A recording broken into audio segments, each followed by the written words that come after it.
Hello, this is cjhoyle.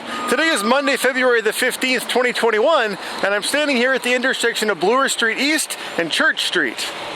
Today I'm riding my 1992 Iowa Linear Recumbent Bike, which as you can see has an action camera mounted on the front of it.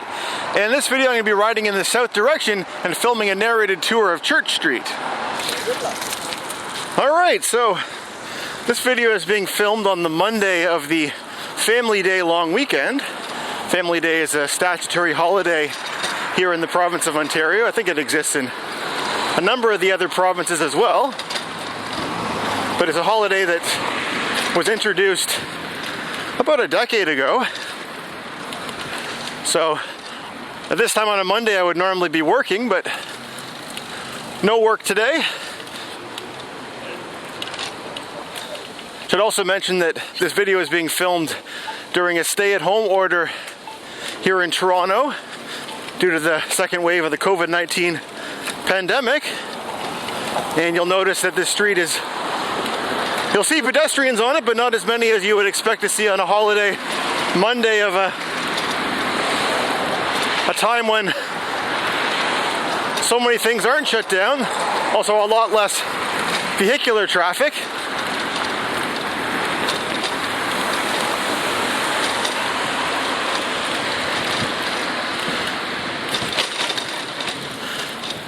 So you may have noticed at that last intersection there that the crosswalk was painted differently than any other crosswalks that you see around Toronto at least. It was painted like a rainbow, and that's because this area here is part of the Church-Wellesley Village, which is the center of Toronto's LGBT community. And of course, the rainbow is the sign of pride, and they've decorated many of their crosswalks, as well as the street signs. You'll notice if you look at that Wellesley sign up on the right, you can see that it's got rainbow colors on it. So that's the color or the design scheme of Church-Wellesley neighborhood. You can even see it on top of that Canada Trust Bank over on the right.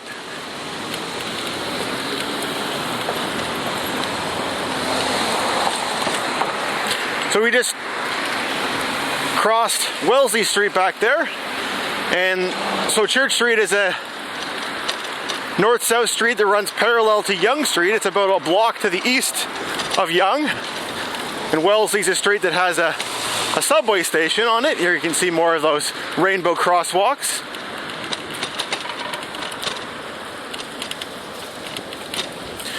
And all those businesses back there would be part of the Church-Wellesley Business Improvement Area, or BIA.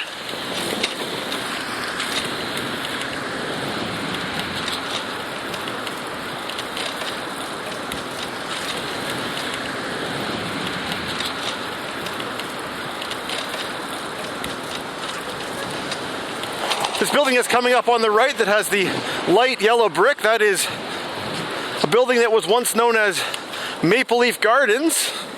It's where the Toronto Maple Leafs used to play for many, many years before they moved to what used to be called the Air Canada Centre, which is now known as Scotiabank Place.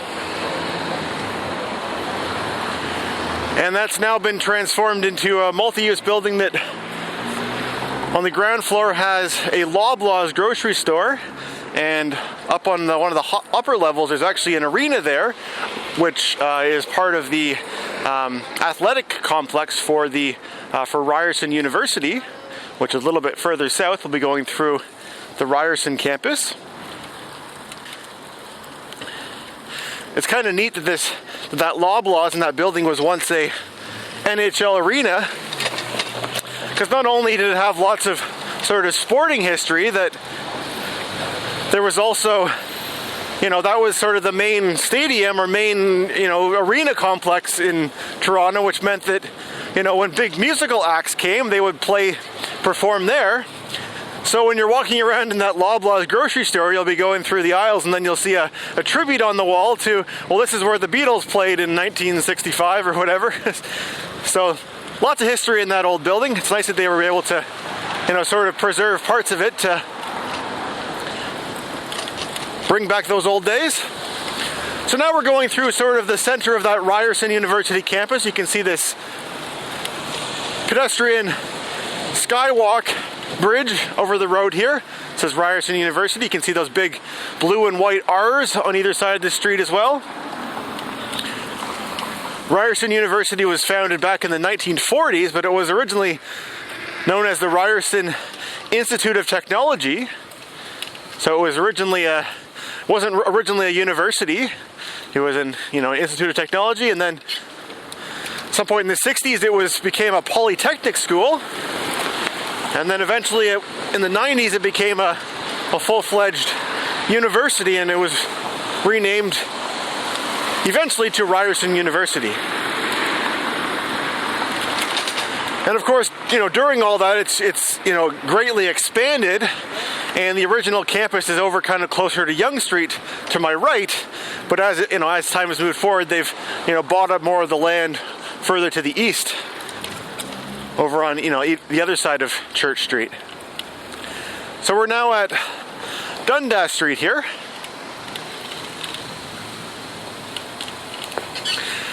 So many of these major intersections that we're going through have subway stops on the Yonge line. So, again, if you were to go about a block to the west of here, you get to Yonge Street, and that's where those subway stops would be. So Dundas is one that has one. Dundas is also where of course, Yonge and Dundas intersection is, which is home to Yonge and Dundas Square, which is kind of like Toronto's attempt at having a Times Square like New York has. You can see that there are streetcar tracks here on Church Street. And these are what you'd call sort of a non-revenue line of transit, meaning that the TTC or the Transit Commission uses these tracks for sort of moving trains around, but you can't get on a streetcar here and take it downtown.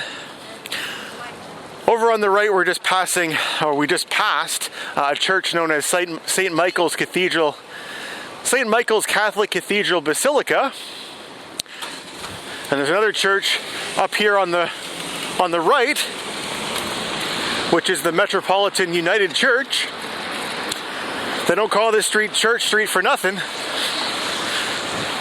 There's another really big church further down. Actually, you can see the spire from it, that big green roof that's over to the left. I'm pretty sure that's the church that Church Street was named after, because Toronto was sort of developed, in the northward direction. It started all development down near the water, and then, as time moved forward, they built more and more further south. So I'm guessing that church probably was here longer than the other churches. It's definitely an old church. We're just crossing Queen Street here. I filmed a video a couple weeks ago showing Queen Street West. I guess I shouldn't have gone yet. There was a pedestrian walk signal was turned white, which said the pedestrians could go, but the green light for the vehicles hadn't changed yet. This is Richmond Street East, which is a one-way street that only goes in the west direction.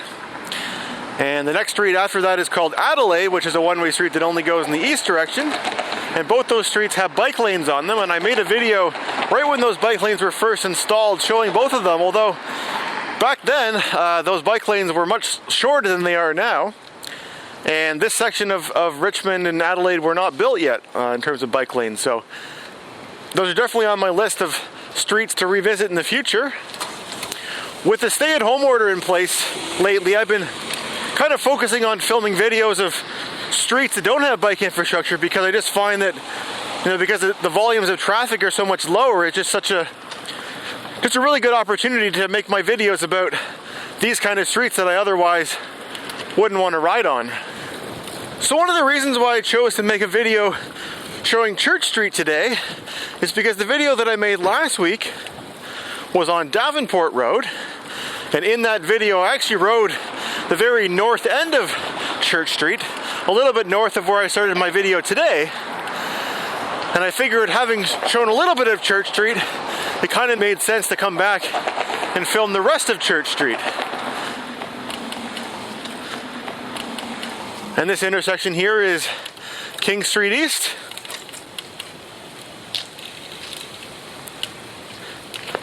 And King Street's a street that I have not yet made a video about. That. Excuse me? Yep. How do you steer that? Oh, down here. Oh. I told you. You've been debating it the whole way down. I thought you did it by leaning. Oh no. It's called underseat steering. Okay. Thank you. Is it hard to ride? No, you just get used to it and it's the same. You don't want to flag up? I'm up pretty high. Alright, so here we're crossing King Street there. There was a couple of people that asked me one of the common questions that I get when I'm riding a recumbent bike or riding this recumbent bike is, how do you steer that? The other common question is whether the bike was homemade, whether I made it myself, which the answer to that is no.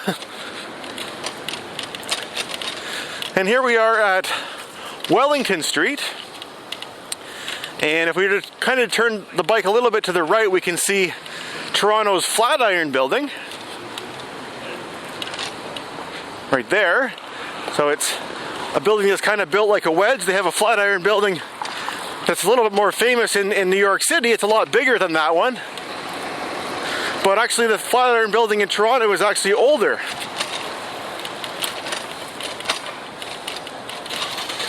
And this next intersection right here is called the Esplanade. I'll just ride through it while the light is still green.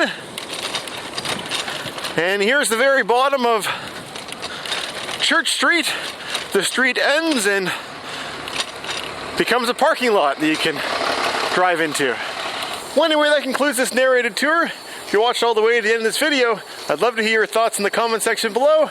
And thanks for watching. I like this one. Thanks. You make this one? No. I rebuilt it, but I didn't weld anything.